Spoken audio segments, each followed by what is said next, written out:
Hi, this is BTTV. Since mid-2021, the United Kingdom has been hit by a wave of general price increases that has pushed the country into a situation where households have seen their real disposable income fall to levels never seen before. This rising inflation has so far been felt most in the energy, grocery and housing sectors, with low-income households feeling the pinch the most. And according to a study by the Office of National Statistics, the ONS, close to 90% of adults in Great Britain reported a surge in their cost of living.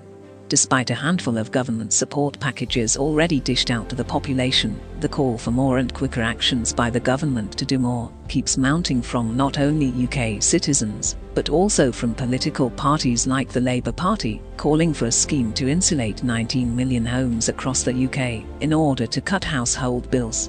With inflation reported at 10.1% in July this year, consumer behaviour is reported to have changed in so many aspects, like over-the-counter cash withdrawals now being more common as reported by the Post Office, and many more consumers now ditching branded products for cheaper own-label ones.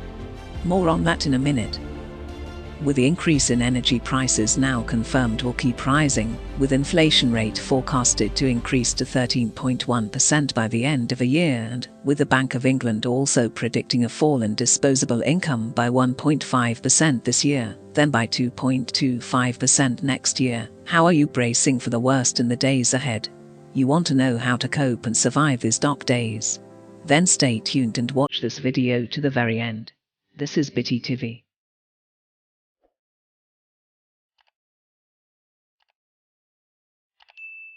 The crisis is the product of an unceasing year-long surge in prices that has seen inflation hit the roofs at a rate never seen before in the United Kingdom in over 3 decades. A hike that has pushed the Bank of England to heighten interest rates this August to 1.75%, up from 1.25%. This rising prices have now surpassed the rate at which wages and benefits are increasing, thus causing the present cost of living crisis. And the recent tax increases haven't made things better either.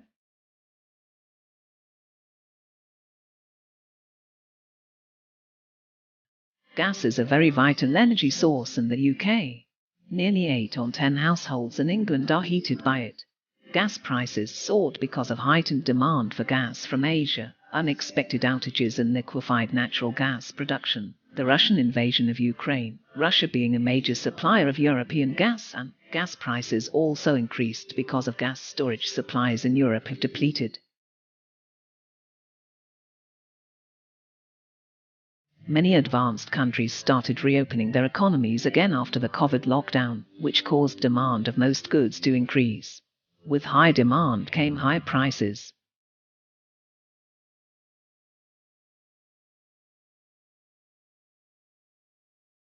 Disruptions to global supply chains has also been a factor, as global shipping costs increased due to shipping companies trimming down their operating capacity by 11% in response to fear of reduced demand due to the pandemic. Because of this, shipping costs have now risen fourfold in the 12 months to September 2021. Imported goods like timber have all seen their prices increased because of this. Government support was announced in February, March and May 2022. Government support was announced in February, March and May 2022. This support that has been estimated at £37 billion are £400 off energy bills for all households, £650 payments for each lower-income household, with additional £300 for pensioners and £150 for people receiving disability payments, £150 rebate to households and council tax mandated, a 5p cut in fuel duty, an increase in the threshold at which national insurance contributions begins to be charged on earnings. But with the announced tax increases on both income and national insurance contribution, the estimate for this announced government support package has been watered down to only £14 billion in 2022/2023. And as a way to counter some of the support packages, Liz Truss of the Conservative Party plans to reverse the national insurance contribution threshold increment and cut value-added tax from 20 to 15%.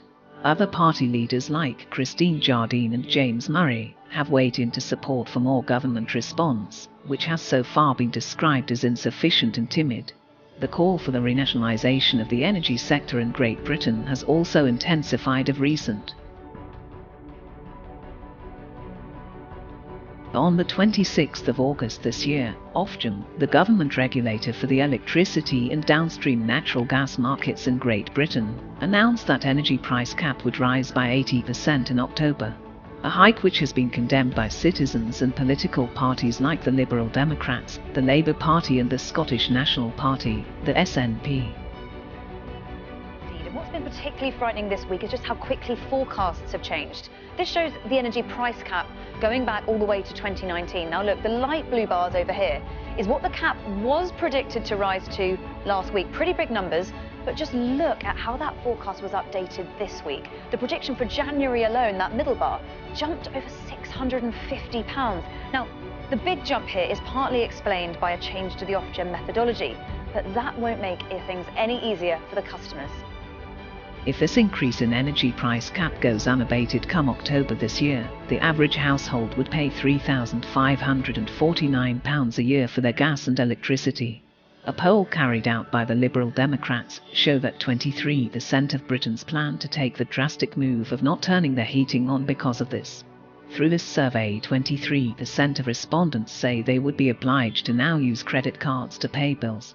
10% through this poll also plan on taking out loans to cover the cost of their gas and electricity bills. Of recent, there has also been a noticeable shift by households from costly branded products to cheaper own-label ones. Brands like Unilever and Tesco are recognizing this shift in consumer preference through statements made by their respective CEOs.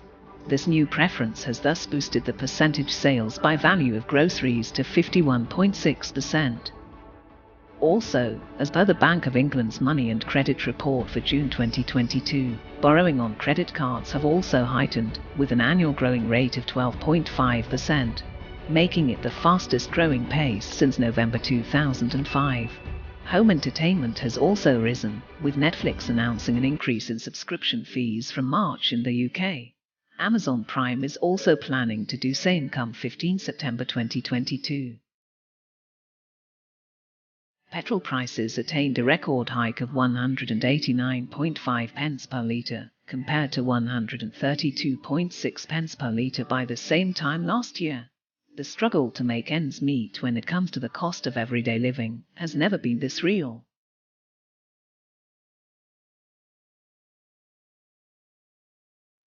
With the cost of living crisis raging on unabatedly, it was time each household were empowered with cost-free strategies that would help mitigate their present financial stress. And here is how. If you find it difficult to clear your credit card balances and the annual interest compounding on them, then do this. Move these balances to 0% balance transfer card. Yes, it is very possible with several card providers to move up to 95% of your allocated credit card limit this way. But first you need a top credit score to be accepted. And if on applying for this you are found to be quite creditworthy, you can get up to 2 years of interest-free period on your purchases.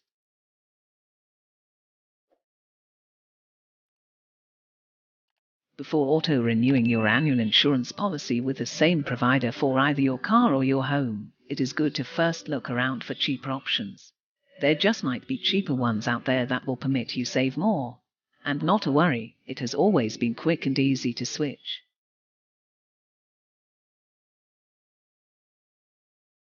To save yourself from unnecessary costs due to direct debits, stop all subscriptions or services you are no longer using. The government has in the past months released a couple of support packages to help families survive this cost of living crisis. It is thus important to check to be sure that you are not missing on any of the available income-related benefits. For example, check to see if you qualify for the Household Support Fund, which is aimed at providing financial support to help households pay for essentials like food, clothes and utility. And there just might be many more you qualify for, so just check on turntous.com.